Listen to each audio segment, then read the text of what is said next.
Marjorie Taylor Greene, our in-house congressional detective, is on the case. The case of the Biden crime family. Oh, Margie, you're like a modern-day Nancy Drew, aren't you? Which would make your Republican cohorts on the Oversight Committee the not-so-hardy boys. Margie took to Twitter today to warn us of all the evidence she's gathered against the Biden family. We just finished reviewing the financial records in the Treasury. What I saw was over 2,000 pages of jaw-dropping information. Before I get into it, I just want to point out she had no problem reading 2,000 pages of something when it comes to trying to catch Biden in a lie, but they complain when they get 2,000 pages of bills to be passed for the American people. But I digress. Did you notice how she said reviewing financial records? No, you weren't. Liar, liar. What you got your hands on are SARs. What's an SAR? It's a suspicious activity report.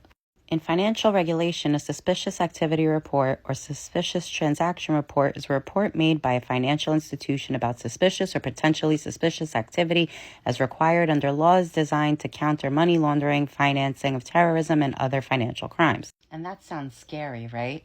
Well, millions of these reports are filed across the world every year, arriving at government agencies from banks, credit unions, brokers, money services, businesses, casinos, insurance companies, precious metals dealers, and more.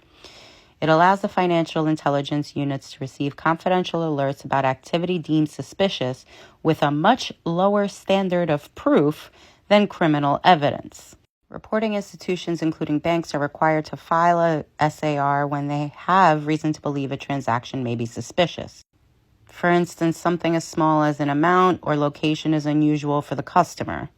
According to Charlie Steele, a famous forensic accountant, he says, I think it's fair to say they err on the side of caution when in doubt they file an SAR rather than deal with an aggressive enforcement action a few years down the line. Now, I don't have any problem of anyone investigating Joe Biden. Investigate the fuck out of him. I don't care. It's what should be done for everybody. But we can't have cuckoo heads like Marjorie Taylor Greene out here misleading the public either for her own agenda.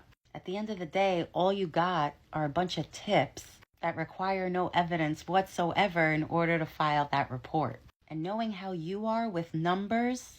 524 and 481, this is over 1 million. Maybe you should sit this financial case out. Just maybe.